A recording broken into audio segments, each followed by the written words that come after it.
के लिए काल और गरीबों के लिए मसीहा आई है। अच्छा पांडे, देखती हूँ मैं। चल। जी मैम। मैडम मेरे केस से क्या होगा?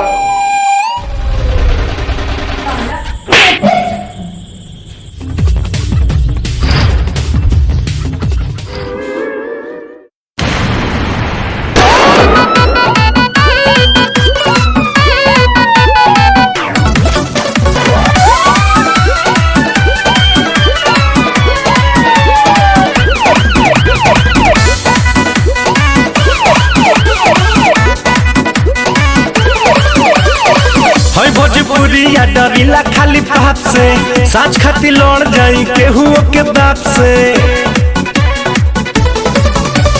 हई भोजपुरिया डरिला खाली पाप से, साँच खाती लड़ जाई केहू के बाप से। तो पीछे हटम न के तनो झमेल होई, आज जेल होई काल बेल होई, परसों से उहे खेल होई। आज जेल होई कल बेल होई, परसों से उहे खेल होई।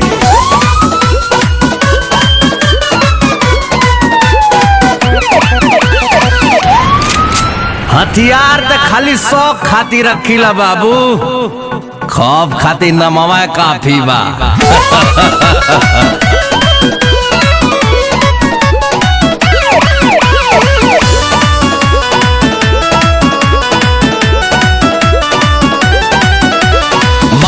पगरिया हवा में पान बा, पिस्टल कमर में असीना उतान बा। इहे तो असली भोजपुरिया के पहचान बा। इहे तो असली भोजपुरिया के पहचान बा। भारी सौ पाए के अकेल होई, आज जेल होई काल बेल होई, परसों से उहे खेल होई। आज जेल होई कल बेल होई, परसों से उहे खेल होई।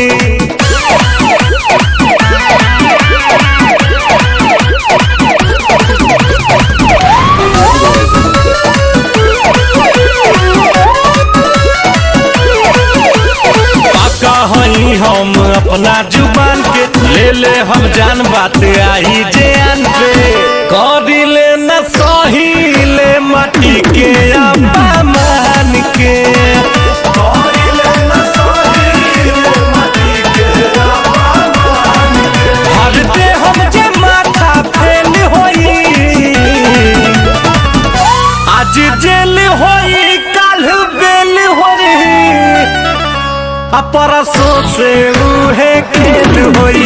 आज जेल होई कल बेल होई, परसों से उहे खेल होई। सिकंदर तो हम अपनी मर्जी से हैं, पर हम यहाँ दुनिया नहीं दिल जीतने आए हैं। आज जेल होई कल बेल होई, परसों से